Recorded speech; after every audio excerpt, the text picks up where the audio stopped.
میں نے ایک دفعہ ویڈیو پہ فلسطین کا ایک جمعے کا خطبہ سن لیا، اور خدا کی قسم جمعے کے خطبے میں وہ پاکستانیوں کو دعائی دے رہے تھے کہ کوئی پاکستانیوں تک پیغام پہنچائے کہ ہماری مدد کرو آپ۔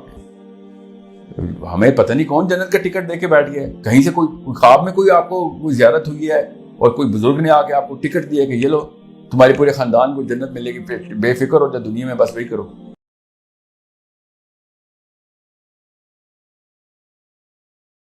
اب بس اس کا فلٹر بس آسان تھا ہی لگائیں کہ نبی علیہ السلام اگر آج تشریف لے آئیں تو کیا کریں گے، وہ کس طریقے سے وہ ترتیب بنائیں گے امت کی، اور کیا کیا کام شروع کریں گے۔ کیا کوئی ایک دن میں چھٹی لے سکتا ہے مسلمان؟ بالکل بھی نہیں۔ ابو بکر صدیق ہوں یا علی بن ابی طالب ہوں، وہ چھٹی لیں گے آج کہ میرا ویکینڈ ہے آج؟ مسلمان ہونا ایک لائف سٹائل کا نام ہے، جب تک ہمیں سمجھ نہیں آئے گی تب تک ہمیں کبھی بھی فلسفہ کلیئر نہیں ہوگا۔ Islam is a lifestyle, Islam is daily routines, Islam is a job, is a permanent job. ایک ہی سی او ہے ہمارا جو دنیا کو جس نے بنایا ہے، ہم اس باس کو رپورٹ کرتے ہیں، ہم اسی کا حکم مانتے ہیں کہ میرا آج کا KPI کیا ہے، میرا آج کا سروس لیول اگریمنٹ کیا ہوا ہے۔ 114 چیپٹرز کا کانٹریکٹ سائن کیا ہم نے اس کمپنی کے لیے۔ 114 چیپٹر کا کانٹریکٹ سائن کرنے کے بعد بھی اگر ہم چھٹیاں لے رہے ہیں تو پھر تو ہمیں سمجھ ہی نہیں آیا کہ کہانی کیا ہے۔ اسی لیے تو ہر قسم کی قوم ہمارے پر چڑھ دوڑی ہے، اور جس طریقے سے دسترخوان پہ کھانا پیش کیا جاتا ہے ایسے مسلمان پیش ہوئے ہیں دنیا کو۔ وہ کھانے کی مثال کیوں ہے؟ نبی علیہ السلام نے مثال دی ہوئی ہے صحابہ کو کہ جیسے دسترخوان پہ کھانا لگے گا ایسے آپ لوگوں کو کھایا جائے گا، کیونکہ کھانا جو ہے نا وہ آپ کو، آپ جب اس پہ چھری چلاتے ہیں نا مرغی کے اوپر، تو آگے سے چھری پکڑ نہیں لیتی یا پھر آگے سے گولی نہیں چلاتی۔ یہ معاملہ ہے۔ کیونکہ سوئے ہوئے پڑے ہیں، چھٹی پہ آج۔ تو شیطان نے جو کبھی چھٹی نہیں لی، پتہ نہیں مسلمان نے کب سے چھٹیاں لینی شروع کر دی۔ جب تک آپ یہ دیکھیں گے کہ کسی کے پاس گاڑیاں بڑی ہیں تو یہ غلط نظریہ ہے دیکھنے کا۔ یہ دیکھیں کہ اس کا لائف سٹائل جو ہے وہ دین کی طرف کس محکمے میں آپریشنل ہے۔ پوری کمپنی ہے مسلمان، اسلام کی ایک کمپنی ہے جس میں کچھ علم کا شعبہ الگ ہے، دعوت کا شعبہ الگ ہے، جہاد کا شعبہ الگ ہے، بچے پالنے کا شعبہ الگ ہے، معاشیات کا شعبہ الگ ہے۔ یہ سارے کے سارے معاملات ایسے امہ اگر ہم کر رہے ہوتے تو خدا کی قسم جتنا پیسہ مسلمانوں کے پاس ہے اس کا 1% تھا جب یورپ میں جب یہ رینیسانس کا دور چل رہا تھا، 1% کی قوم انہوں نے اٹھا لی تھی۔ ہمارے پاس ساؤتھ افریقہ میں جب حبشیوں کے پاس یہ معاملہ ہوا، کتنا مال آیا تھا ان کے پاس۔ آپ سوچیں تو صحیح، مسلمانوں کے پاس اپنا ہی اتنا پیسہ ہے، وہ اگر آپس میں ہی اس بارے میں اگر اکٹھا ہونے کی کوشش کریں کہ یار بس بہت ہو گئی، صرف ایک اس لیے کہ میں نے کلمہ پڑھ لیا ہے اس لیے میں ایک ٹیگ ہو گئی ہوں کہ نہیں اس کو کچھ بھی نہیں ہونے دینا، تو اپنی سوچنے والوں کے ساتھ ایسا ہی ہوتا ہے۔ اور یہ صرف مسلمانوں کے ساتھ نہیں، دنیا کی کسی بھی قوم کو تباہ کرنا ہو تو اس کو انفرادیت کے اوپر لگا دو، اپنا سوچو، بس تزکیہ نفس پہ لگا دو اور کلیکٹیوزم نکال لو، کوئی بھی دنیا میں قوم فتح ہو جائے گی۔ تو یہی ہوا ہمارے ساتھ۔ جب تک آپ اسلام کو لائف سٹائل نہیں سمجھیں گے تب تک مسلمان ہونے کا مطلب نہیں سمجھ آیا آپ کو۔ فیشن کے طور پہ بڑے لوگ مسلمان ہیں، جو سنگرز اور ایتھیسٹ نے بھی وہ کراس نہیں پہنا ہوتا، ایکٹرز نے بھی کراس پہنا ہوتا، فیشن ہے۔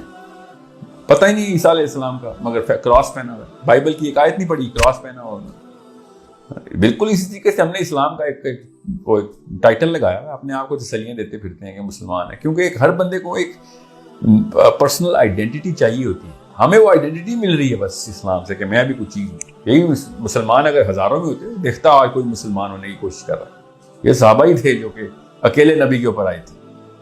یہ ہم اربوں میں ہونے کی وجہ سے، اربوں کا مطلب تعداد میں لاکھ کروڑوں اور اربوں کی وجہ سے ہم مسلمان ہیں۔ اگر ہماری تعداد کم ہو جائے تو ہم تو وہ شائنس میں ہی غیر مسلم ہو جائیں گے کہ نہیں وہ ہمیں میجورٹی میں رکھو۔ This is the problem of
تو آئے ہمیں انہوں نے پاکستانیوں کا بھی نام لیا. میں اس وقت ٹورانٹو میں تھا, یہ ویڈیو جب میں نے دیکھی تو 3 دن تک کھانا نہیں کھا سکا تھا میں, کہ وہ وہاں پہ لوگ مجھے بلا رہے ہیں میرا نام لے کے, اور میں بیٹھا یہاں پہ ڈالر کما رہا ہوں اور لوگوں سے بحثیں کرتا ہوں ریسٹورینٹس پہ بیٹھ کے کہ وہ ٹھیک ہے وہ غلط ہے. کام کچھ بھی نہیں.